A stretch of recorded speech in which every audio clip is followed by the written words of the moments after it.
On killing a tree written by Gieve Patel class 12-এর প্রথম poem.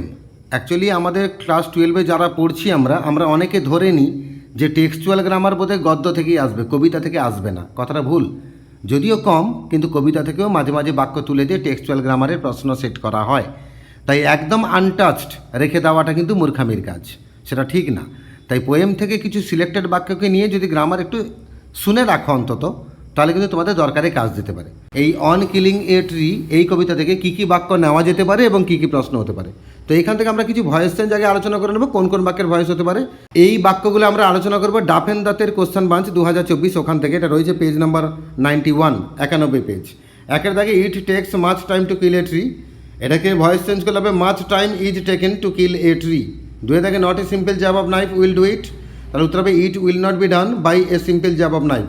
তোমরা অনেকে বলে স্যার নটটা তো এখানে কোথায় ছিল, উইলের সঙ্গে তো ছিল না, কিন্তু একটা পোয়েমের লাইন বলে নটটা বাক্যের শুরুতে বসেছে, কিন্তু যখন তুমি মানে উদ্ধার করবে তখন নটটা উইলের সঙ্গে আছে ধরে নিয়ে উত্তর করবে। তাহলে উইল নট ডু ইট এরকমটা আছে ভেবে নিতে হবে, যেটা উত্তর হবে it will not be done by a simple jab of knife. তিনের দাগে hack and chop it, let দিয়ে উত্তর করবে let it be hacked and chopped. চারের দাগে this alone won't do it, তাহলে it won't be done by this alone. পাঁচের দাগে not so much pain will do it, এখানে সে একই রকম নটটা আমরা উইলের সঙ্গে আছে ধরে নেব, তাহলে উত্তর হবে it will not be done by so much pain. ছয়ের দাগে it will rise curled green twigs, তাহলে curled green twigs will be risen by it. সাতের দাগে the root is to be pulled out, তাহলে এখানে বাই অংশটা উজ্জ্ব আছে, আমরা বাই ওয়ান বা বাই সামওয়ান আছে ধরে নেব, তাহলে উত্তর হচ্ছে one is to pull out the root. আটের দাগে it is to be roped tied and pulled out, তাহলে উত্তর হবে one is to rope tie and pull it out. নয়ের দাগে it is to be roped, তাহলে ওয়ান ইজ টু রোপ ইট।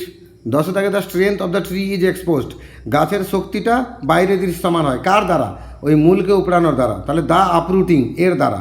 তাহলে এখানে আমরা বাই সামওয়ান ধরবো না, বাই আপরুটিং আছে এরকমটা মনে করবো, তাই দ্য আপরুটিং দিয়ে উত্তর শুরু হবে। উত্তর হবে the uprooting exposes the strength of the tree. 11 দাগে দেন ইট ইজ ডান, তাহলে দেন ওয়ান ডাজ ইট। এমনি করে 11খানা ভয়েস চেঞ্জ ছিল। এবার আমরা কিছু জয়নিং আলোচনা করে নেবো, এটা রয়েছে পেজ নাম্বার 92-তে। একের দাগে it takes much time to kill a tree not a simple jab of the knife will do it, একে কমপ্লেক্স করবো আমরা অ্যাজ 1,2 লিখবো, মানে শুরুতে অ্যাজ লিখবো, তারপর প্রথম বাক্যটা দেবো, কমা দেবো, তারপর সেকেন্ড বাক্যটা লিখবো। 1 মানে প্রথম বাক্য, 2 মানে সেকেন্ড বাক্য। আমি এখানে সংক্ষেপে লিখেছি তোমাদের বোঝার সুবিধার জন্য এবং মনে রাখার সুবিধার জন্য। পরীক্ষা হলে কিন্তু এভাবে লেখা যাবে না, পুরো সেন্টেন্সে লিখতে হবে। আমি ফুল অ্যান্সারটা একবার বলছি, as it takes much time to kill a tree, comma not a simple jab of knife will do ইট। দুয়ের দাগে it has consumed the earth it has grown slowly, simple করতে বলেছে, আমরা এই আন্ডারলাইন করা অংশটা পাল্টে কনজিউমিং করে দেবো, বাকি পুরো বাক্য একই থাকবে। অ্যান্সার হবে consuming the earth it has grown slowly. তিনের দাগে it feeds upon the crust it absorbs years of sunlight air and water it rises out of it, একে সিম্পল করতে বলেছে, আমরা ওই ইট ফিডস দিয়েই বাক্য শুরু করব, শেষ করবো একদম ফুল স্টপের কাছে লাস্টে, খালি মাঝখানে 2 জায়গায় পরিবর্তন করে দেবো। ইট অ্যাবজর্বস যেখানে আছে এটা পাল্টে অ্যাবজর্বিং করে দেবো, আর ইট রাইজেস যেখানে আছে এটা পাল্টে অ্যান্ড রাইজিং করে দেবো। তাহলে ফুল অ্যান্সার একবার বলছি, ইট ফিডস আপন its crust absorbing years of sunlight air and water and rising out of ইট। চার দাগে hack and chop this alone won't do it, compound করলে হবে 1 বার 2, মানে প্রথম বাক্য বাট তারপর সেকেন্ড বাক্য। ফুল অ্যান্সার একবার বলছি, hack and chop but this alone won't do it. 5 দাগে the bark is bleeding it will heal, এটাকে যখন আমরা সিম্পল করবো তাহলে আমরা বলবো the bleeding bark will heal. 6 দাগে the miniature boughs may be unchecked it will expand again to former size, complex করলে হবে, শুরুতে একটা আমরা ইফ লাগিয়ে দেবো আর মাঝখানে আন্ডারলাইন করা অংশটা পাল্টে ইজ করবো, তাহলে উত্তর হবে if the miniature bough is unchecked, comma it will expand again to former size. 8 দাগে the root of the tree is pulled out then the strength of the tree is exposed, complex করতে বলেছে, আমরা শুরুতে when লাগাবো আর ওখানে দেন পাল্টে কমা করে দেবো, উত্তর হবে when the root of the tree is pulled out, comma the strength of the tree is exposed. 8 দাগে the source is white and wet, আর সেকেন্ড বাক্যে দিয়ে it is the most sensitive one, simple করতে বলেছে, আমরা nominative absolute use করব, ওই যেখানে ইজ দেওয়া আছে ওটা ইজটাকে পাল্টে আমরা কমা করে দেবো, আর এখানে সেকেন্ড বাক্যে ইট এটাকে আমরা বাদ দিয়ে দিব, উত্তর হবে the source, comma white and wet is the most sensitive one. 9 দাগে the source is white and wet it is the most sensitive one, complex করলে হবে, আমরা এই সোর্সের পরে হুইচ কথা জুড়বো আর এখানে ইটটাকে বাদ দেবো, উত্তর হবে the source which is white and wet is the most sensitive one. 10 দাগে the miniature boughs will expand again, they will take the former size. এটাকে যখন আমরা সিম্পল করব, আমরা ওই দে উইল টেক আন্ডারলাইন করা অংশটা পাল্টে টু করে দেবো। তাহলে উত্তর দাঁড়াবে the miniature boughs will expand again to the former size. এমনি করে 10খানা বাক্য ছিল আমাদের জয়নে। এবার স্প্লিটিং কিছু আছে, কিছু স্প্লিটিং আমরা আলোচনা করবো। It has grown slowly consuming the earth.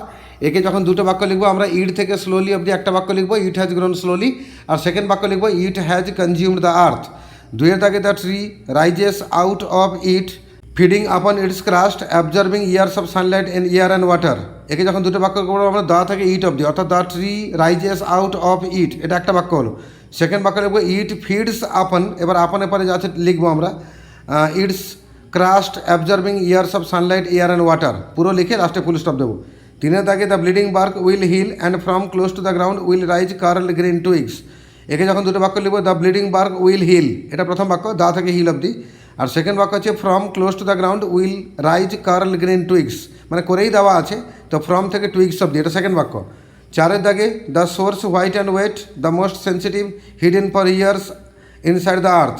একে যখন দুটো সেন্টেন্স করবো আমরা প্রথম বাক্যে লিখবো এই সোর্স থেকে শুরু করে সেন্সিটিভ পর্যন্ত, তবে ইজ কথা জুড়বো। তার প্রথম বাক্য হবে the source is white and wet the most sensitive, এখানে ফুল স্টপ।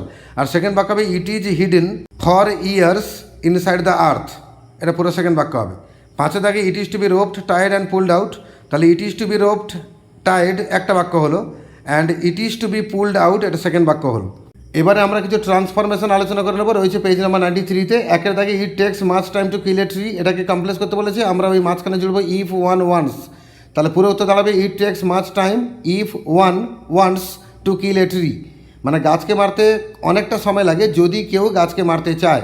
2 দাগে it takes much time to kill a tree, এটাকে নেগেটিভ করতে বলেছে, আমরা লিখবো তাহলে কম সময় লাগে না, it does not take little time to kill a tree.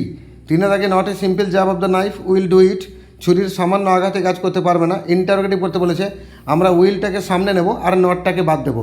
উত্তর হচ্ছে will A simple jab of knife do it question mark. 4 দাগে not a simple jab of knife will do ইট, এটাকে অ্যাফার্মেটিভ করতে বলেছে, তাহলে ছুরির সামান্য আঘাত গাছকে মারতে ব্যর্থ হবে, a simple jab of the knife will fail to do it. 5 দাগে it has grown slowly consuming the earth, একে যখন কম্পাউন্ড করবো it has consume the earth and grown slowly, এ পৃথিবীকে শোষণ করেছে এবং বড় হয়েছে আস্তে আস্তে করে। 8 দাগে ইট হ্যাজ গ্রোন স্লোলি, গ্রোনকে নাউন করতে বলেছে, আমরা লিখবো it has a slow growth, মানে এর রয়েছে একটা ধীর গতিতে বৃদ্ধি।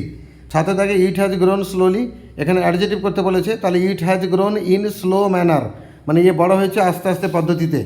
8 দাগে ইট হ্যাজ গ্রোন স্লোলি, একে নেগেটিভ করতে বলেছে, আমরা লিখবো it has not grown quickly, এ দ্রুত বাড়েনি। আর 9 দাগে it has grown slowly absorbing years of Sunlight and air and water, এটা কমপ্লেক্স করতে বলেছে, আমরা লিখবো ওই অ্যাবজর্বিংটা পাল্টে দিয়ে লিখে দেবো বিকজ ইট হ্যাজ অ্যাবজর্বড, পুরো তো দাঁড়াবে it has grown slowly because it has absorbed years of sunlight air and water. 10 দাগে out of its leprous hide sprouting leaves, noun form করতে বলেছে, লেপ্রাসের নাউন হচ্ছে লেপ্রোসি, আমরা লিখবো out of its hide with leprosy, মানে leprosy যুক্ত এর যে ছালটা বা বাকলটা সেখান থেকে স্প্রাউটিং লিভস। এবার আমরা 11 দাগে যাবো this alone won't do it, একে অ্যাফার্মেটিভ করতে বলেছে, আমরা লিখবো this alone will fail to do it. 12 দাগে not so much pain will do it, একে ইন্টারোগেটিভ করতে বলেছে, আমরা উইলটাকে সামনে নেবো আর নটটাকে বাদ দেবো, তাহলে will so much pain do it question mark. 13 দাগে not so much pain will do it, একে অ্যাফার্মেটিভ করতে বলেছে, আমরা লিখবো so much pain will fail to do it. 14 দাগে the bleeding bark will heal, একে কমপ্লেক্স করতে বলেছে, আমরা লিখবো দ্য বার্ক হুইচ ব্লিডস, তারপর উইল হিল। 15 দাগে the bleeding bark will heal, একে নাউন ফর্ম করতে বলেছে, মানে ব্লিড এর নাউন হচ্ছে ব্লাড, আমরা লিখবো the bark which emits blood will heal, সেই ছালটা যেটা রক্তকে নির্গত করে সে সুস্থ হয়ে উঠবে। 16 দাগে from close to the ground will rise curl green twigs, complex করতে বলেছে, আমরা মাঝখানে কার্ল বাদ দেবো, শেষে জুড়বো হুইচ আর কার্লড। উত্তর দাঁড়াবে from close to the ground will rise green twigs which are curled. 17 দাগে from close to the ground will rise curl green twigs, একে আমরা কার্ল শব্দটার নাউন ইউজ করব, মানে কার্ল কথাটা ইউজ করব, এখানে সে একই রকম কার্ল কথাটা বাদ দিয়ে দেবো আর লাস্টে জুড়বো উইথ কার্লস। উত্তর দাঁড়াবে from close to the ground will rise green twigs with curls. 18 দাগে if unchecked it will expand again, complex করতে বলেছে, তাহলে if it is unchecked comma, এবার আনচেকড পার্টে যা আছে লিখবে ইট উইল এক্সপান্ড এগেন, পুরো লিখে লাস্টে ফুল স্টপ দেবে। 19 থাকে if unchecked it will expand again, একে নেগেটিভ করতে বলেছে, মানে একে যদি চেক না করা যায় তাহলে এই আবার বড় হবে। If it is not checked comma it will expand again. 20 দাগে if unchecked it will expand again, একে আমরা আনলেস কথা ইউজ করবো, উত্তর হবে আনলেস ইট ইজ চেকড কমা দিয়ে ইট উইল এক্সপান্ড এগেন, পুরো যেমন আছে দেখে দেখে লিখবে, লিখে ফুল স্টপ দেবে। 21 দাগে the root should be pulled out entirely, এন্টায়ারলিকে অ্যাডজেক্টিভ করতে বলেছে, তার মানে ওই শব্দটাই পাল্টে দেবো, পাল্টে ইন এন্টায়ার ম্যানার লিখে দেবো। ফুল অ্যান্সার দাঁড়াবে the root should be pulled out in entire manner, তাহলে পুরো উত্তরটা দাঁড়াবে the root should be pulled out in entire manner. 22 দাগে it is to be roped, রোপকে এখানে নাউন করতে বলেছে, আমরা লিখবো it is to be bound with rope, একে বাঁধতে হবে দড়ি দিয়ে। 23 থাকে it has grown slowly absorbing years of sunlight air and water, একে কম্পাউন্ড করতে বলেছে, আমরা লিখবো এ বছরের পর বছর জল আলো বাতাস এগুলো গ্রহণ করেছে এবং আস্তে আস্তে বড় হয়েছে, তাহলে it has absorbed years of sunlight air and water and grown slowly. 24 থাকে the source white and wet is the most sensitive part, এখানে যখন কমপ্লেক্স করবো আমরা হুইচ ইজ এই দুটো শব্দে জুড়ে দেবো, কোথায় জুড়বো, দ্য সোর্সের পরে, উত্তর দাঁড়াবে the source which is white and wet is the most sensitive part. 25 থাকে the bleeding bark will heal, ব্লিডিংকে নাউন করতে বলেছে, আমরা লিখবো the bark which emits blood will heal, মানে যে ছালটা রক্তকে নির্গত করে সে সুস্থ হয়ে উঠবে। এমনি করে আমরা একটা ভিডিওতেই অন কিলিং এ ট্রি কবিতা থেকে যা যা বাক্যগুলোকে তুলে প্রশ্ন হয় সবটাই আলোচনা করলাম, তাই এই একটা ভিডিও তোমাদের কাছে খুবই কার্যকরী, তোমরা কিন্তু অবশ্যই দেখবে, পড়বে, বুঝবে এবং মনে রাখার চেষ্টা করবে। যদিও সবাই বলে পোয়েম থেকে গ্রামার পরীক্ষায় কম আসে, কিন্তু এটা কখনোই বিশ্বাস করবে না যে একদম আসে না। আর যদি অন কিলিং এ ট্রি থেকে কোনো প্রশ্ন গ্রামারে থাকে তাহলে যে কটা আমরা সাইডগুলো আলোচনা করলাম তোমরা সব উত্তর এখানেই পাবে, তাই তোমাদের যাদের মন দিয়ে ভালো করে পড়া থাকবে তোমরা কিন্তু সহজে এই উত্তরগুলো গ্রামার পরীক্ষা খাতায় লিখতে পারবে।